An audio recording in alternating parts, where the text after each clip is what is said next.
नमस्कार दोस्तों, स्वागत है आप सभी का एक और खास यात्रा व्लॉग में। आज हम आपको ले चलेंगे एक ऐसे अद्भुत स्थान पर जहां प्रकृति, संस्कृति और आस्था का संगम देखने को मिलता है।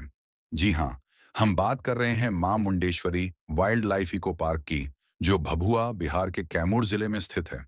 अगर आप बिहार घूमने का मन बना रहे हैं और किसी शांत, हरियाली से भरपूर और वास्तुशिल्प के दृष्टिकोण से आकर्षक स्थल की तलाश में हैं, तो ये जगह आपके लिए एकदम परफेक्ट है। चलिए शुरू करते हैं इस सुंदर सफर को।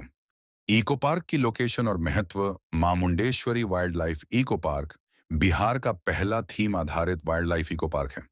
यह पार्क प्रसिद्ध मां मुंडेश्वरी मंदिर के पास स्थित है, जो भारत के सबसे प्राचीन मंदिरों में से एक माना जाता है। यह स्थान न सिर्फ धार्मिक दृष्टि से महत्वपूर्ण है, बल्कि अब एक प्रमुख पर्यटन स्थल के रूप में भी विकसित हो चुका है। पार्क का विस्तार और डिजाइन। यह इको पार्क लगभग 14 एकड़ भूमि में फैला हुआ है और इसे 3 हिस्सों में बांटा गया है। इन 7 एकड़ की पहाड़ी भूमि, 5 एकड़ समतल क्षेत्र, 2 एकड़ घास का मैदान। पार्क का डिजाइन पूरी तरह से प्राकृतिक ढलानों, पेड़ों और जल स्रोतों को ध्यान में रखकर किया गया है। यहाँ पर उपयोग की गई सामग्री जैसे कि बांस, पत्थर, लोहे और स्थानीय मिट्टी पर्यावरण के अनुकूल हैं। इसके अलावा यहाँ rain water harvesting, solar lighting और ऑटोमेटिक इरिगेशन सिस्टम जैसे टिकाऊ तकनीक का इस्तेमाल किया गया है। वाइल्ड लाइफ अनुभव और एनिमल परेड पार्क का सबसे अनोखा और फोटोजेनिक हिस्सा है। Animal parade. यहाँ आपको मिलेंगे शेर, गैंडा, जिराफ, बंदर और यहाँ तक कि साइकिल चलाता हुआ डायनासोर। इन रियलिस्टिक लाइफ साइज मूर्तियों के साथ आप शानदार सेल्फी और वीडियोस बना सकते हैं, जो आपके इंस्टाग्राम और यूट्यूब फीड को बेहद खास बना देंगे। जल स्रोत और कूलिंग डिजाइन। पार्क में कई जल स्रोत और कृत्रिम जलप्रपात वाटरफॉल्स हैं। एक ऐतिहासिक जलाशय बुद्ध सरोवर को भी यहाँ फिर से विकसित किया गया है। ये जल क्षेत्र न सिर्फ देखने में सुंदर है, बल्कि पार्क के तापमान को भी प्राकृतिक रूप से ठंडा रखने में मदद करते हैं। आर्ट और संस्कृति का संगम। जैसे ही आप पार्क में प्रवेश करते हैं, आपको दिखाई देगा एक इंद्रधनुषी प्रवेश द्वार, रेनबो परगोला, जो विविधता और समरसता का प्रतीक है।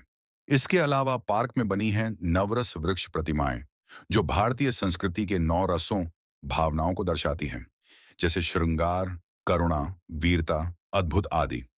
ओपन एयर थिएटर और सांस्कृतिक मंच। पार्क के भीतर स्थित है एक ओपन एयर एम्फी थिएटर, जिसकी क्षमता है लगभग 300 से 400 दर्शकों की। यह पूरी तरह से प्राकृतिक ढलान और ध्वनि गुणों के अनुसार डिजाइन किया गया है। यहाँ पर समय समय पर लोक संगीत, नृत्य और वर्कशॉप्स आयोजित होते हैं, जो स्थानीय संस्कृति को उजागर करते हैं। वॉकिंग ट्रेल्स और एक्सप्लोरेशन पाथ्स। यहाँ की वॉकिंग ट्रेल्स पेड़ों के बीच से होकर गुजरती हैं, जिनका डिजाइन प्राकृतिक पत्थों की तरह है। आप इन रास्तों पर चलते हुए पक्षियों की चहचहाहट, ठंडी हवा और जंगल की खुशबू का आनंद ले सकते हैं। अगर आप नेचर फोटोग्राफी या बर्ड वॉचिंग के शौकीन हैं, तो ये जगह किसी स्वर्ग से कम नहीं। मां मुंडेश्वरी मंदिर से जुड़ाव। पार्क के नजदीक ही स्थित है मां मुंडेश्वरी देवी का प्राचीन मंदिर, जो हजारों वर्षों से श्रद्धालुओं की आस्था का केंद्र रहा है। यहाँ का माहौल अत्यंत शांत और आध्यात्मिक होता है। अगर आप इस इको पार्क घूमने आते हैं, तो मां मुंडेश्वरी का दर्शन जरूर करें। कौन आ सकता है? ये जगह हर आयु वर्ग के लिए आदर्श है। परिवार और बच्चे, पर्यावरण प्रेमी छात्र और रिसर्च स्कॉलर्स, फोटोग्राफर्स और क्रिएटर्स। ये एक ऐसी जगह है जहां आप मनोरंजन के साथ साथ बहुत कुछ सीखते हैं। प्रकृति से जुड़ना, पर्यावरण की समझ विकसित करना और साथ ही बिहार की संस्कृति को गहराई से अनुभव करना। कैसे पहुंचे? भभुआ शहर बिहार के कैमूर जिले में आता है। आप यहां तक रेल, बस या निजी वाहन द्वारा आ सकते हैं। निकटतम railway station Bhabua road, Bhabua road. निकटतम हवाई अड्डा वाराणसी, लगभग 90-100 किमी। सड़क मार्ग से भी यह जगह अच्छी तरह जुड़ी हुई है।